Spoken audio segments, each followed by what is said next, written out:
Resenha do TJSC. Olá, começamos neste ponto mais uma edição da Resenha da Semana, reunindo as principais notícias que trouxemos aqui, participação da reportagem do TJSC Rádio e também vamos trazer, como sempre, a entrevista da semana. A resenha semanal está no ar. Comarca de Rio do Campo orienta mulheres do interior sobre Lei Maria da Penha. A comarca, do Alto Vale de Itajaí, promoveu nesta semana, durante o transcurso da campanha Justiça pela Paz em Casa, 2 palestras no interior deste município para apresentar e repassar orientações sobre a Lei Maria da Penha para o público do Bolsa Família e do Serviço de Proteção e Atendimento Integral à Família, no município de Santa Terezinha, que também integra aquela unidade jurisdicional. Além da apresentação da lei, o enfoque se deu nas violências psicológica, sexual, patrimonial e moral, tão devastadoras quanto a violência física, porém difíceis de serem identificadas e que necessitam de encorajamento das vítimas para denunciá-las. Também foram apresentadas as medidas protetivas de urgência e os canais de denúncia, bem como o suporte oferecido pela própria comarca às vítimas de violência doméstica. Na oportunidade, o público também foi orientado quanto ao uso consciente da lei, no intuito de coibir sua utilização inadequada e assim evitar gastos desnecessários aos cofres públicos. Estamos apresentando aqui pelo TJSC Rádio a resenha da semana. Magistrados de Blumenau se mobilizam em favor da luta contra a violência doméstica. A comarca de Blumenau também aderiu à campanha Justiça pela Paz em Casa, iniciativa do Conselho Nacional de Justiça em parceria com os tribunais de justiça de todo o país. Além de priorizar o julgamento de processos relacionados a casos de violência contra as mulheres, os juízes locais prestaram esclarecimentos sobre o assunto à sociedade por meio da imprensa. De acordo com a juíza da primeira vara civil e diretora do foro da comarca de Blumenau, Quitéria Tamanini Vieira Pérez, o apoio da imprensa à causa é fundamental, sobretudo em razão da relevância do tema e da preocupação que ele tem suscitado na atualidade. A Semana Justiça pela Paz em Casa é realizada 3 vezes por ano, em março, em homenagem ao Dia Internacional das Mulheres, em agosto, por ocasião do aniversário da promulgação da Lei Maria da Penha, e em novembro, durante a Semana Internacional de Combate à Violência de Gênero, estabelecida pela Organização das Nações Unidas. Em Santa Catarina, o evento é conduzido pela Coordenadoria da Mulher em Situação de Violência Doméstica e Familiar, sob o comando da desembargadora Salete Silva Somariva.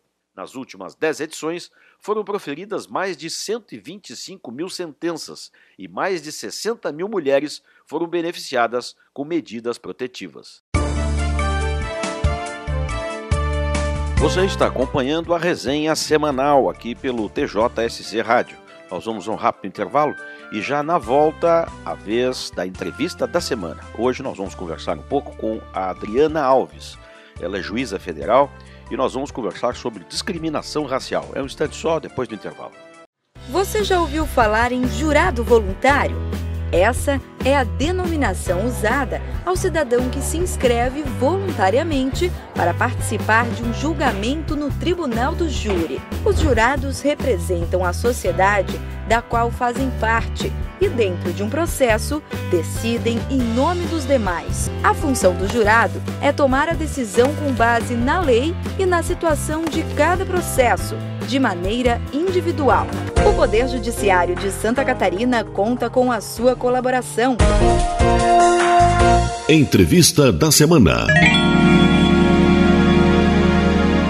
Muito bem, é chegada a hora, dentro da nossa resenha, a entrevista da semana. Hoje nós vamos conversar um pouco sobre discriminação racial. E a conversa, a entrevista, o destaque é com a doutora Adriana Alves. Ela é juíza federal. Bem, vamos tratar de um assunto que lhe traz para a palestra aqui em Santa Catarina, na Academia Judicial, no curso de formação da magistratura. A senhora traz a questão racial como tema. Como é que a senhora encara este assunto desta forma, né, com esta abordagem? Eu penso que a questão da discriminação racial, ela é estruturante na sociedade brasileira, né? O Brasil é um país racista, é um país cujo marcador raça determina as relações sociais, as relações de convivência, mas nós temos uma dificuldade muito grande em encarar esse problema, em encarar essa realidade. E você só consegue enfrentar e resolver um problema quando você reconhece que ele existe. Então, eu acho que nós não conseguimos avançar, nós temos muita dificuldade em avançar nessa pauta, porque nós não conseguimos sair do lugar do diagnóstico. Nós ainda estamos no campo da disputa de se colocar em alguns setores da sociedade que este é um problema e é um problema que precisa ser enfrentado adequadamente. Então, aparentemente, lógico que nós já avançamos bastante, e o reconhecimento de que a discriminação racial é um problema que precisa ser enfrentado, ele já está bastante, digamos assim, impregnado em vários setores da sociedade, mas nós temos ainda espaços na sociedade, espaços importantes, em que isso não é reconhecido como algo efetivamente problemático e que mereça um tratamento e um enfrentamento adequado, né? E isso é muito problemático se nós queremos avançar, porque a gente fica ali patinando ainda nessa fase de diagnóstico, né? A composição racial atual do judiciário é adequada? Eu não sei se adequado ou inadequado seria um termo mais apropriado para se utilizar, mas eu acho que a reflexão que a gente deve fazer deve partir dos números que nós temos. Mais de 50% da população brasileira é declarada preta e parda. O judiciário brasileiro é autodeclarado branco em mais de 80% da sua composição. Então, esses números já nos devem trazer algum tipo de reflexão. Então, em termos de composição, hoje nós temos em torno de 15% de juízes, de magistrados, de todos os estratos, de todas as especialidades declarados pretos e pardos, né? 1,4%, salvo engano, que se declara efetivamente preto. E isso, obviamente, ele não reflete, né, a composição e a diversidade da sociedade brasileira. Na composição de gênero, a gente também vai ver essa mesma disparidade, né? Então, há uma predominância masculina na composição do judiciário, em contraposição ao que se vê na composição da sociedade. Então, e aqui eu vou parafrasear o professor Silvio de Almeida, que ele menciona, olha, a gente pode pensar algumas possibilidades, né, para essa realidade. Ou a gente vai reconhecer que essas pessoas não querem estar nesses espaços, né, mulheres, negros, indígenas não querem estar nesses espaços, o que é uma hipótese delirante. Essas pessoas são menos aptas para exercer essas funções. E aí a gente tem que reconhecer que se quem advoga essa causa é racista ou é misógino, ou nós temos uma estrutura social que sistematicamente cria dificuldades específicas para que esses grupos, né, consigam acessar esses espaços, né? E aí, né, essas dificuldades vão ser de naturezas várias, né? As soluções não são simples para os problemas, obviamente, que se encontram, mas eu acho que essa é a solução, digamos, a justificativa. Eu realmente acho que a análise que o professor faz é perfeita, né? Eu acho que nós precisamos nos debruçar, então, sobre quais são essas causas estruturais que nos levam a esse estado de coisas. Que impacto tem este problema na democracia que o Brasil tem hoje? Eu acho que é um impacto devastador, né? Porque se eu tenho uma sociedade, se o pressuposto democrático é de participação, de possibilidade de igualdade de condições, e eu tenho uma sociedade que é estruturada para que sistematicamente determinado grupo de pessoas seja tratado como cidadãos de segunda categoria, nós temos um problema democrático muito sério. né? Se eu tenho instituições que não são permeáveis a que todos os grupos consigam acessá-las em igualdade de condições, eu acho que nós temos um problema de legitimidade democrática desses espaços também muito sério, né? A nossa sociedade ela foi estruturada e ela nasceu a partir de da sociedade escravista. A gente não precisa aqui, né, remontar aqui a história, que é conhecida por todos, né?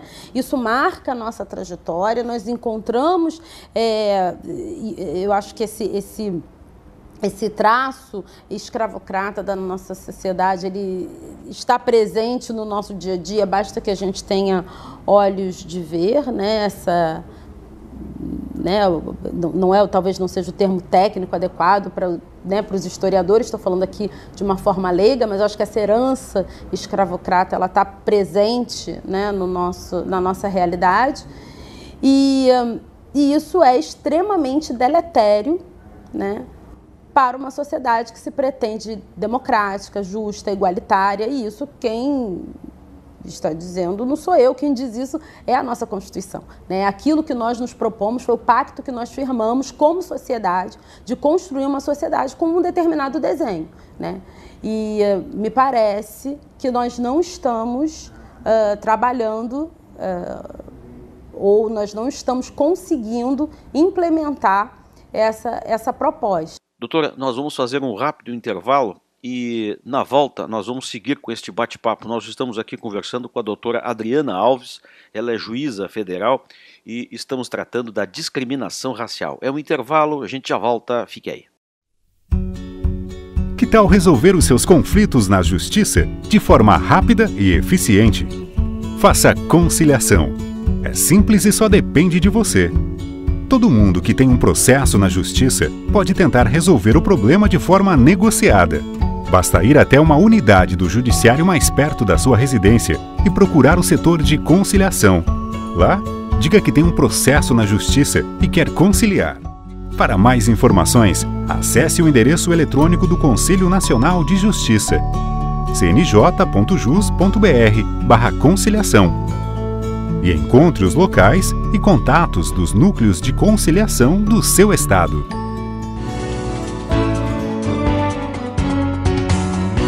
Muito bem, já estamos de volta. Nós estamos aqui conversando com a juíza federal Adriana Alves e ela está nos falando um pouco sobre a discriminação racial. A senhora, sobre as questões raciais, a senhora traz a figura da indignação produtiva. E a gente logo lembra do ócio criativo, né, do Domênico de Masi. Esta questão, essa luta, esse movimento, ele trata com indignação deste tema, né, essa luta, né? O que é exatamente essa indignação produtiva que a senhora fala? A questão da discriminação racial, e aqui eu gostaria também de fazer uma nota, nós estamos falando de discriminação racial, mas qualquer forma de discriminação, ela traz para o sujeito, né, ela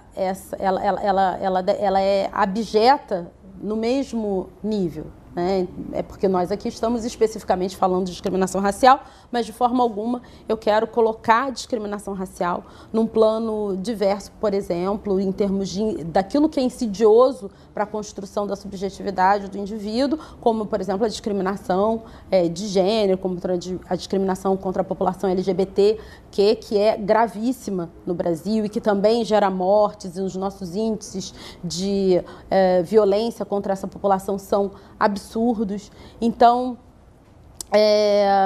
mas fechando esse parêntese, eu acho que a indignação produtiva, na minha perspectiva, ela está muito relacionada exatamente ao quanto a discriminação ela nos afeta como indivíduos. Então, aquilo pode simplesmente aniquilar o indivíduo. Essa que é a realidade. Porque desde muito tenridade, né, esse marcador raça, que acompanha o indivíduo ao longo da sua trajetória, né, e do qual ele não tem como escapar ou fugir, ainda que ele queira, né, marca a sua trajetória, né? Então, um colega, o doutor Edinaldo, juiz em Sergipe, ele diz que todo homem, toda mulher negra no Brasil tem 2 certidões de nascimento. A sua certidão formal e aquela do momento em que se percebe negro ou negra, né, pelo olhar do outro, o olhar discriminador. Né? Então, todos nós temos esse momento na nossa existência em que a gente reconhece, né, aquele momento de dor, aquele momento em que o outro tenta te humilhar, enfim. Né? Então,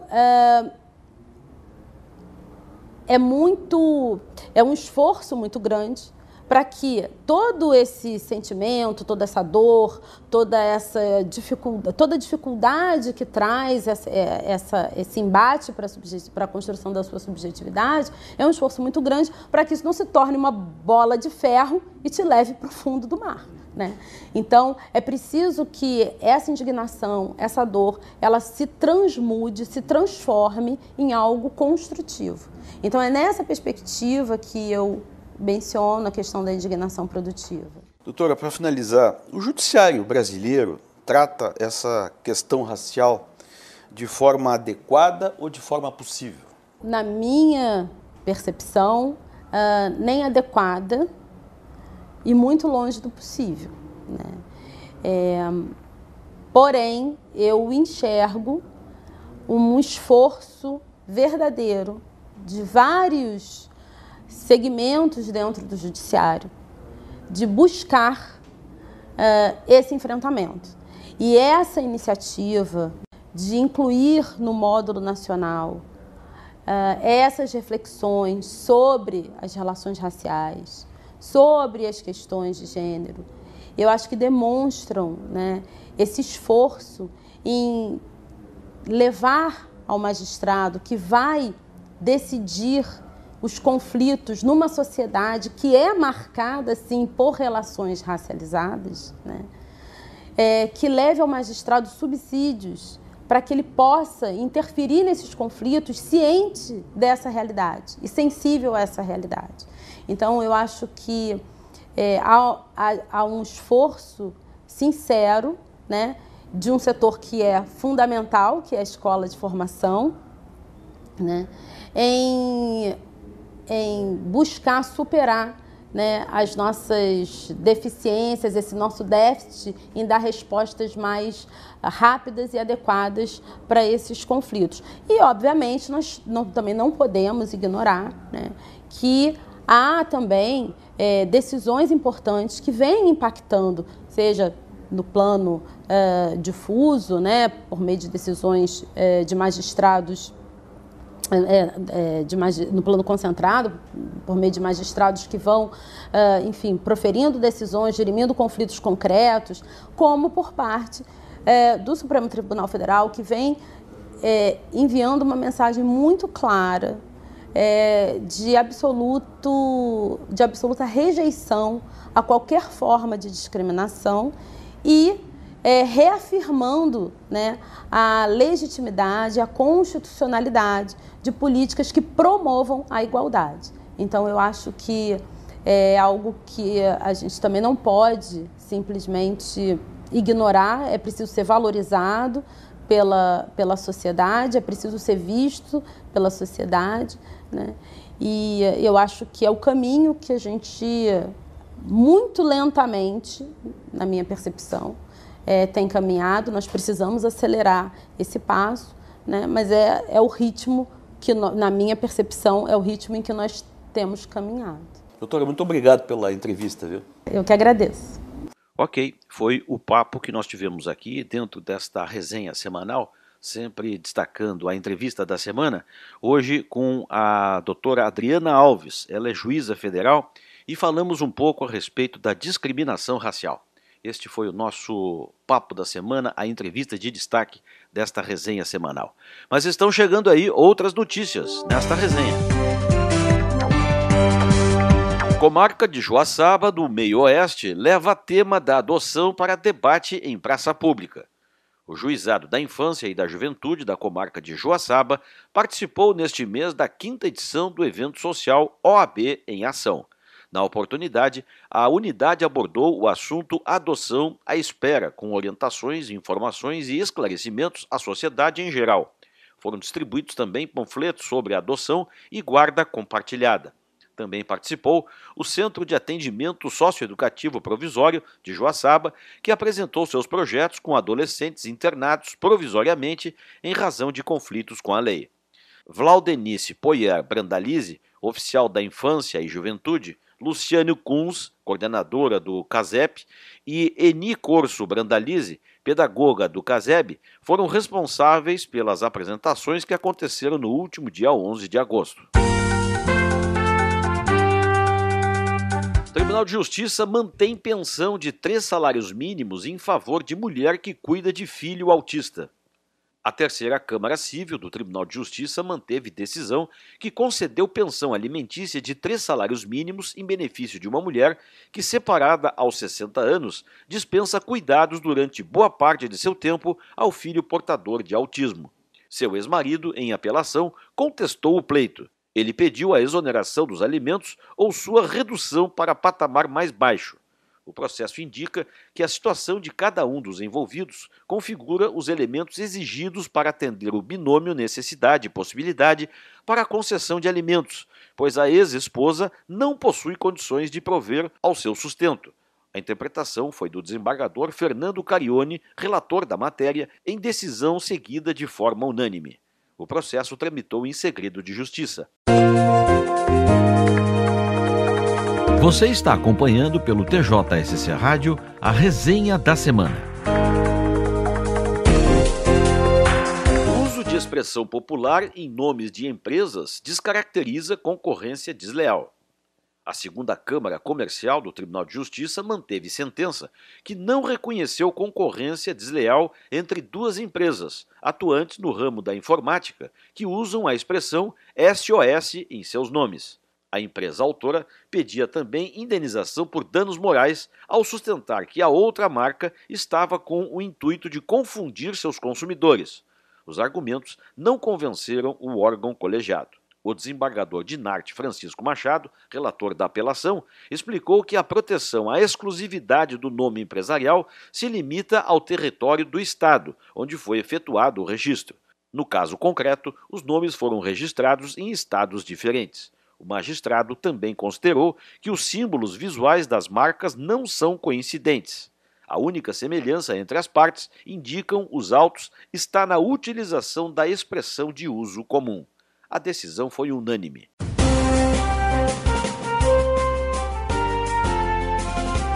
Ok, terminamos aqui mais uma edição da resenha da semana do TJSC Rádio. Apresentação de Marcelo Fernandes Corrêa, com a participação da repórter Gabriela Halpe. Textos e supervisão da Assessoria de Imprensa do Tribunal de Justiça de Santa Catarina. Na semana que vem, mais notícias, mais destaques e, como sempre, a entrevista da semana. Voltamos numa próxima. Até lá.